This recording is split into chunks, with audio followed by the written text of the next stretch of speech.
उसमें जो short answer है उसको हम लोग देखेंगे। शॉर्ट आंसर का जो क्वेश्चन है कुछ मैं क्रिएट किया हूँ, उसको हम लोग देखेंगे। पहला क्वेश्चन है who taught the grand mother, यानी दादी माँ को कौन पढ़ाया। तो आप किताब में पढ़े होंगे, पढ़ाया गया होगा कि मतलब दादी माँ को कौन पढ़ाती हैं, उनकी जो पोती होती है ना, ग्रैंड डॉटर, वही पढ़ाती हैं। देखिए, the grand mother was taught by her grand daughter, यानी दादी माँ को पढ़ाया गया, पैसिव वॉइस में है ये answer, by her grand daughter, यानी उनकी पुत्री के द्वारा। ठीक है, इसका आंसर चाहे तो ऐसे भी लिख सकते हैं कि हूँ की जगह पे खाली लिख देंगे क्या, हर ग्रैंड डॉटर। ठीक है, यानी हर ग्रैंड डॉटर टीच टाट द ग्रैंड मदर, तभी हो जाएगा आंसर। ठीक है, हु बिकेम हर टीचर, जो बाद में क्या होती हैं, उनकी अध्यापिका होती हैं।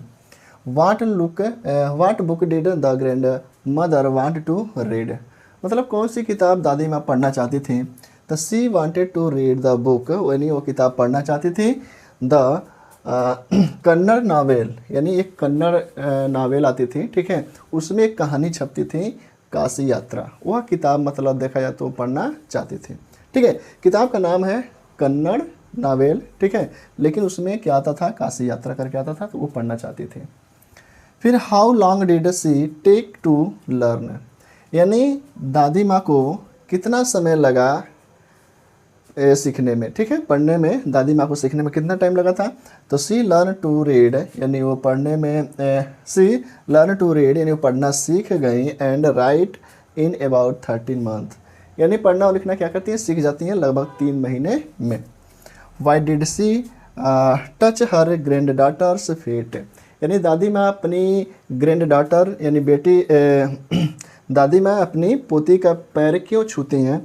तो यहाँ पे देखिए, she touched her granddaughter's feet, यानी वह अपनी पोती का पैर क्या करती हैं, छूती हैं, as mark of respect for her teacher, यानी उनकी रिस्पेक्ट के लिए, क्योंकि वो उनकी टीचर हैं। On the day of Dussehra, यानी दशहरा का दिन होता है, और वहाँ पर देखा जाए तो उनको सम्मान के लिए वो क्या करती हैं, दादी माँ अपनी पोती का पैर छूती हैं।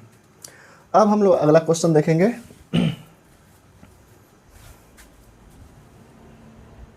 क्वेश्चन नंबर 5 कह रहा है why did the grand mother cry the grand daughter was away, यानी दादी माँ क्यों रोने लगी या रोई, the grand daughter was away, यानी जब ग्रैंड डॉटर उनकी दूर चली गई थी, मतलब शादी में चली गई थी, तो दादी माँ क्यों रोई थी। तो देखिए, ग्रैंड मदर क्राइड, यानी दादी माँ रोई बिकॉज, क्योंकि she could not read the story herself, क्योंकि दादी माँ वह स्वयं उस स्टोरी को पढ़ नहीं पा रही थी, इसलिए वह रोई। सी फेल्ट डिपेंडेंट ऑन अदर, यानी वो महसूस की कि हम दूसरों पर क्या है, निर्भर है, इसलिए वह रोने लगे। क्वेश्चन नंबर 6 देखिए, what kind of person was the grand mother, यानी दादी माँ किस प्रकार की देखा जाए तो महिला थी। सी वाज डिटरमाइंड, ठीक है, यानी वो दृढ़ निश्चय महिला थी, हार्ड वर्किंग, कठिन परिश्रम करने वाली महिला थी, एंड ईगर टू लर्न, और सीखने के लिए उत्सुक थी, even at the age of 62, यहाँ तक कि 62 साल की उम्र में भी वह देखा जाए तो सीखने के लिए उत्सुक थी, हार्ड वर्किंग भी करती थी, और डिटरमाइंड थी, मतलब दृढ़ निश्चय भी थी। क्वेश्चन नंबर 7 देखिए, what lesson do we learn from the story, यानी इस कहानी से हमें क्या पाठ सीखने को मिलता है। तो we learn that learning has no age limit, यानी हमने इस कहानी में सीखा है कि learning has no age limit, यानी सीखने के लिए कोई एज लिमिट नहीं होती, यानी इंसान किसी भी उम्र में सीख सकता है। And education makes a person independent, यानी जो एजुकेशन होता है, शिक्षा होता है, वह इंसान को क्या करता है, स्वतंत्र बनाता है, एंड कॉन्फिडेंट, और विश्वास। ठीक है, कह नहीं आपके पास कॉन्फिडेंस है, स्वतंत्र है। ठीक है, तो एजुकेशन ये काम करता है। तो इस तरह से क्वेश्चन नंबर 7 था। और क्वेश्चन नंबर 8 देखेंगे। अब हम लोग क्वेश्चन नंबर 8 देखेंगे। Why was the grand mother so fond of the story Kashi यात्रा, यानी दादी माँ काशी यात्रा जो स्टोरी थी, कहानी थी, उसकी शौकीन क्यों थी।